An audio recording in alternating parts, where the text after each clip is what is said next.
What a rejection. What a rejection. But I'm not lie. The election they have a buzz. But I wonder which MP really and truly don't want to hear the lie there now.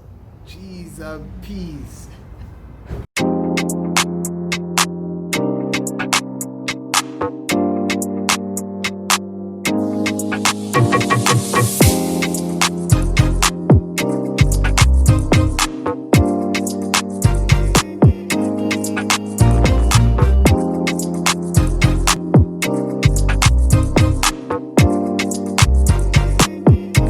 What's up peeps, it's your boy Andre Powers and I'm back again with another video. It's a long time I haven't come to you guys with some insightful reasoning, and I'm back again. Truth be told is that things have been a little bit busy, and it is when you come onto the world of YouTube.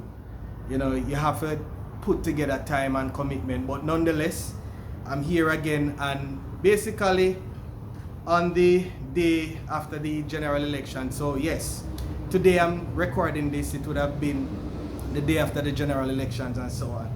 But I want to really and truly speak about this election, but try to put together an argument based off the lessons that can be learned from it. And I think for everybody, for all the observers, whether it is you are a voter, whether it is that you have a business interest or something, you can learn a lesson from this. And by the way, please remember to subscribe, like and share the videos. If you find it insightful or so on, please share the content, because I think it is something that everyone can benefit from, right? So let us just go into it in a little bit. And so yesterday, based off what is called maybe like a landslide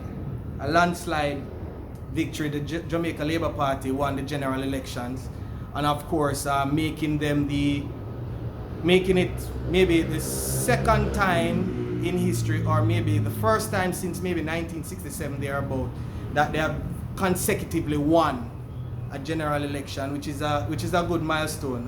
First I want to start off by saying congratulations to the Andrew Holness aka Brogard led administration. You guys campaigned an achievement, and I guess the people responded by giving you a mandate to trust you to go further into the future, into what you have started, and hope what you are planning to do, right? So congratulations, and to the PNP. I really hope this is a time of introspection and reflection and rebuilding the party to see if you can actually come up and prove to be better challengers in the future to come. Withstanding or saying all of that, let me actually take this time to say, you know what?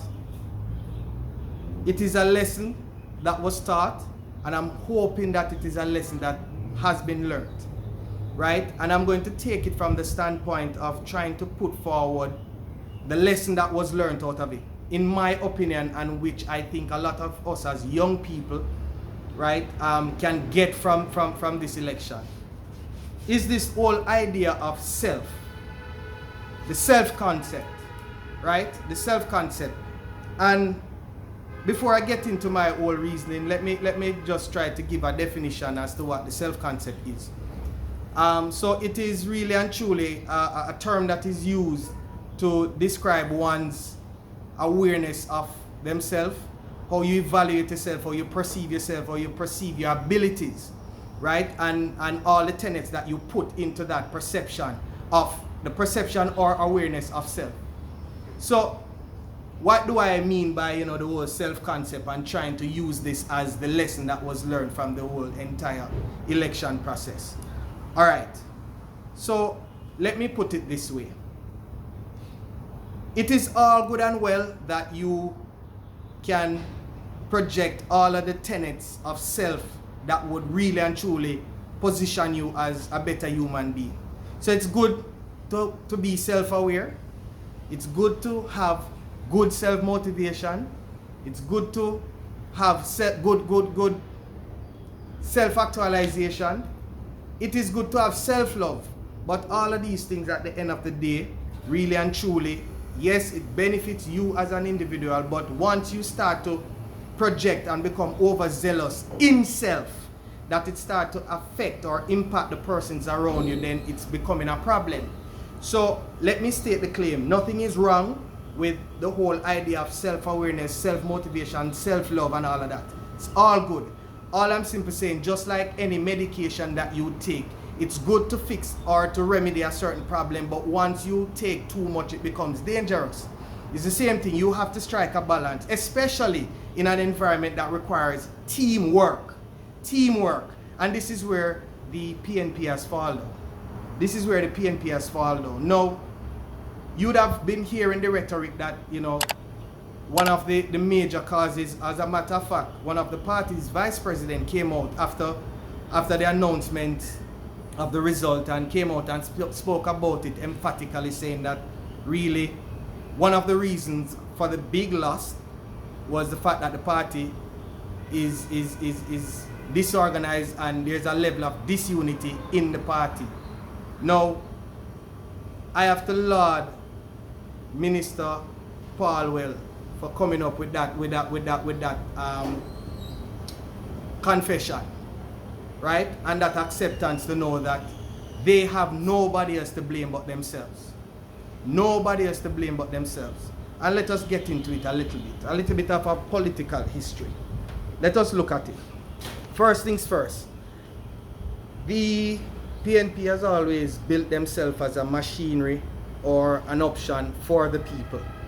And the leaders from back then, Norman Manley, Michael Manley, has always been putting together a social agenda, a people agenda. And I think that mandate has somewhat been lost in recent times, in modern political history. People saw whereby it's no longer about the people for this party. It now start taking on the reflection of the individualized persons, the individual MP, a personality contest. And I think that is where they have lost the Jamaican people. So the party has always been known to have a leader, front up a leader, and rally around that leader and put forward and build the machinery, the political machinery around that leader. And then for future endeavors or for future aspiration, they will identify a young talent within the party and then actually groom that person. So even though you had for the whole democratic process, even though you had leadership challenge within the party, at the end of the day, what happened was that the challenges took place, but you knew definitely who your leader was and who you want to represent the party and the country overall as a prime minister. Now, that has somewhat been lost. That has somewhat been lost. And it started not at the Peter Bunting and the Peter Phillips challenge. It started back when PJ Patterson gave Portia Simpson Miller the mandate to take the party forward, right, and to build the party further. And with that mandate, there was a succession plan, and there was a deliberate move to make her the leader. Now with that, guess what happened? So you have some big man, long time stalwart when I party from long time, who maybe feel threatened by the fact that a woman are going to lead them. I can only sum it up to that because I don't understand why they would have gone about doing the business against the tradition of the party. So with that said, long story short, Peter Phillips went ahead and put up 2 leadership challenge to Portia Simpson Miller and lost them. In fact, the first challenge went down as maybe one of the nastiest leadership challenge because they came out of this, dragged the lady's name through the mud, style her in the most derogatory ways. We are talking about some of them all long time man then at the party. And a lot of people were hurt by it, even the people that were representing her and supported her. So those wounds were still there. There were persons who never gave him the mandate to be the leader. So you had division at that point in time. Okay, Portia Simpson Miller left, hand over the run-ins to Peter Phillips. Right? Hand over the run-ins to Peter Phillips. And then without even mending back a lot of those wounds, here comes another leadership challenge in Peter Bunting, which again further deepened the wounds of the division in the party. And then out of all of these leadership challenges, especially the last one between Peter Bunting, right, and Peter Phillips, what happened is that you started to see the individualistic nature of some of the representatives on that side, right? Everybody was pushing forward their own agenda, their own style of whatever it is, why they think they need to be the next generation of leaders. And because of that, rather than putting the party's collective first, they took on a complexion of an individual unit. So therefore, that is why you had Peter Phillips, for argument's sake, was running on the whole argument of one PNP, because he was maybe trying to unify the party again. But guess what happened? He could not be the voice of that when he started the whole thing. So because of the self-aspiration, because of the whole idea of self and wanting power, you realize that at this point in time now, there's a big division, not only even among the MPs, but the delegates who make some of the biggest decisions in the party. So at no point in time, so there was a little scruffle here and there and so on. And they went, and rather than say, all right, then fine, there's possible another general election on the horizon. Why not try to fix these things and come together to the people with a serious mandate, right? They claim that they were prepared for the election long time ago, because guess what happened? They're observing whatever it is. So anytime the election call, them ready for it. And boom!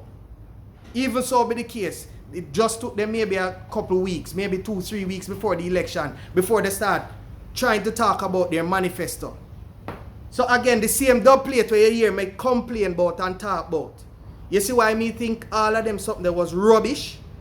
Because rather than using the time and using the platform to pitch your agenda, to pitch, right, a togetherness, to build the unity of the party, you continue to campaign on an individualistic basis.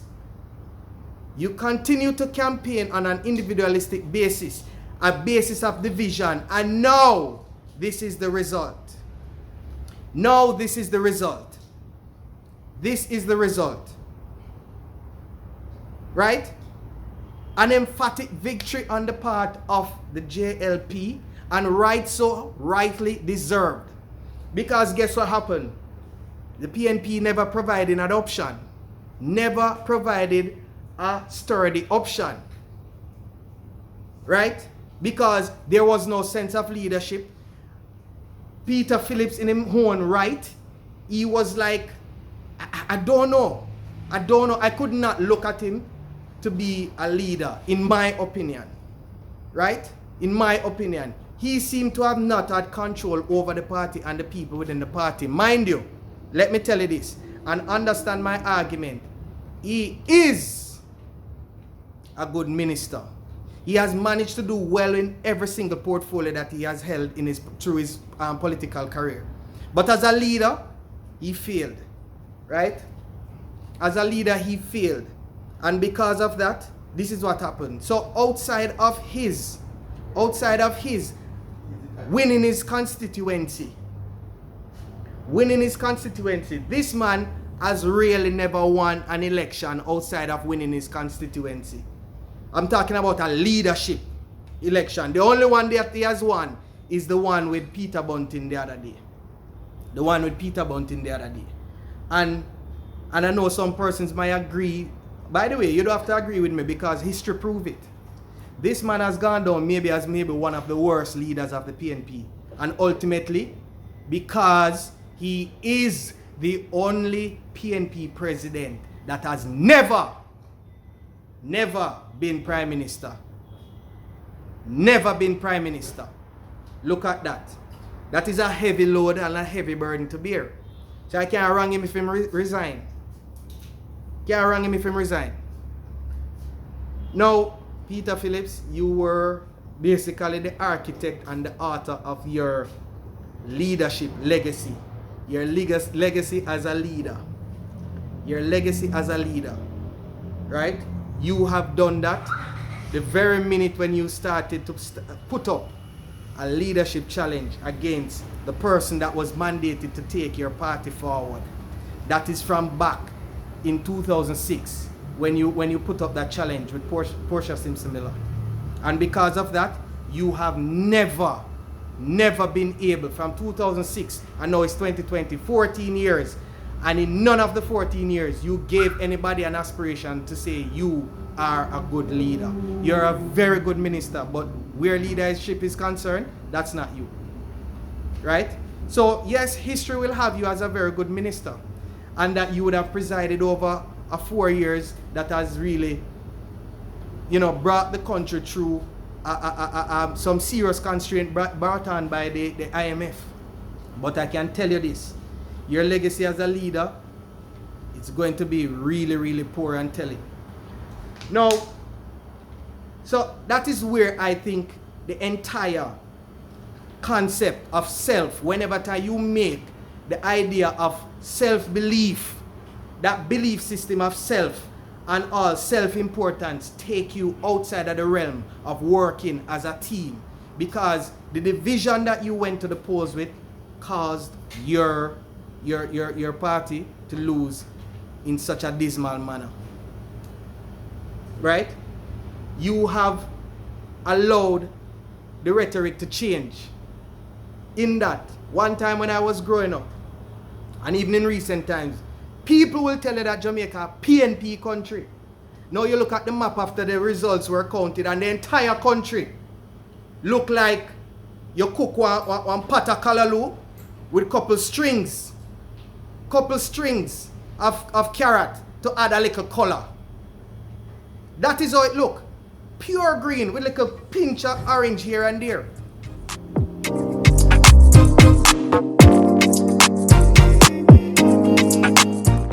Right? So I'm hoping from all of this, you guys are able to sit down, rebuild, and think. And for the young ones that are coming as well, to learn from this experience. To learn from this experience. That is not always about the what is in. So all of them energy there and time on the waist at the dub plate, but who for Kyle tick like dumpling, and who for body a boom boom boom, and all of them stuff now, what have you, put forward the people's mandate. The people are wiser now. The people are wiser now. And I'm hoping, you see, I'm outside and I'm sweating and the place is hot and I get so passionate about these things. Right? I'm hoping that the people of Jamaica would have now realized their strength. Right? The last 3 general elections would have shown that the people have the power. Right? If you're looking at the last 3 general elections, right? The people showed that they had the power. The people showed that, listen, we're about our argument. As much as how after the election, them not show that level of commitment to the seriousness of the country. But the people voting the JLP for 1 term, take them out back. Well, voting the PNP, take them out. JLP, make the JLP 1 term government and then put them in back. And now has swung the entire country into a green field. That is people power. That is people power. So however, all the analysts want to go and analyze the results and look, they're going to look and say poor voter turnout, yes. They're going to look and say a lot of people never vote, yes. But guess what? It still shows that the people have the power. So Jamaicans, at this point in time, stand up, know your worth. Do not take any rubbish from these leaders. We have given the Jamaica Labour Party, right, a mandate to run with, and now let us hope that arrogance don't set in, because they have that tendency, you know. Don't be fooled. They have that tendency. Let us hope that arrogance don't step in, right? Let us use it as a means to show them that, listen, even though we give you the mandate and we were maybe comfortable with what you would have done over the last term, for the next term coming up, ensure at the end of the day, guess what happen? Whatever it is you do makes sense and makes sense to the people. Because guess what? Another day of reckoning might be coming up. So, to Mr. Andrew Wellness and his team, I only hope you guys take on this mandate and take it on wisely and try to do good in the interest of the people, right? To the PNP, really and truly, as I said, you can fool some people sometimes, but you can't fool all the people all the time. The division was done set, and you couldn't have gone to the polls and expected to win, right? Maybe you guys, as a matter of fact, because when I was listening or watching the media throughout the day of the election, upon when this gentleman went to cast his vote, this man look and say, if them lose, really and truly, I'm going to step aside, which to me, some persons might look and say, oh, well, that is diligent of him to know that, all right, then fine, guess what happened, the people, them not trust him or whatever it is. But I saw it as a defeat. I saw it as him accepting defeat even before the results came out, right? His whole demeanor throughout the entire campaign process, even though they weren't visible all over, his whole demeanor, to me, sold the idea of defeat. Defeat. Again, go back to my original point of the self-concept. It is good to have self-motivation. It is good to be self-aware. It is good to have self-love. But you cannot allow self to be so projected where it starts impacting the people that are around you. People are going to start thinking you're arrogant, you're selfish, all of those things. You cannot allow that to happen, especially in an environment that requires teamwork, right? Especially when you know that you need to come to the people with a collective ideology, a collective idea to take the people forward, right? And in truth and in fact, what will happen is that they haven't been seeing anything much of you as an opposition. And what happened is that the people them decide to say, yeah, I'm not argue with sure for unsure. It's one of them things that so Jamaicans behave. So Jamaicans behave. Right? So please, let us learn the lesson from this.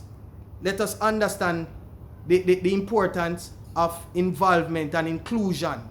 Right? Anytime it comes on to a teamwork type of thing. Let this be a learning lesson to not only the People's National Party and the individual MPs, but also let this be a lesson to the young people that were observing and was watching. You understand? Let it be a lesson to know that, listen, two heads better than one, right? Two heads better than one. And when you go with a collective agenda and move forthright, right, you will end up with a better result. A better result. And not only that, let us learn the lesson that in us, we have power. This is our Jamaica, right? This is our Jamaica. Everything that happen down here affect every single one of us. So when you hear people speaking out against crime, when you hear people talking about certain little foolishness that is happening in this society, just understand that even though it might not be at your doorstep, it might be impacting you indirectly otherwise, right? So let us get out of that selfness. Let us get back and build the togetherness, right? So, for the People's National Party, good luck on rebuilding and chartering a new course going forward, because it's going to need an entire revamping based off what? The entire world witness. Because we don't have people alone in Jamaica who observe what takes place in Jamaica. Remember, we have international interests. We have other countries that are interested in this. So they were watching, right? Power to the people. Power to the people, and ensure the shower of blessings will follow, right? People power, we say, right? Ensure the shower of blessing will come down on us at this point in time. So until next time, really and truly, your boy Andre Powers saying stay safe, and make sure you observe the protocols sent out by the Ministry of Health and the government. Wear a mask, sanitize, keep social distance, because if you don't think there was a spike right there, watch what's going to happen now. You see all of the buffoonery that was taking place even on election day? Watch out. Be safe. Boom.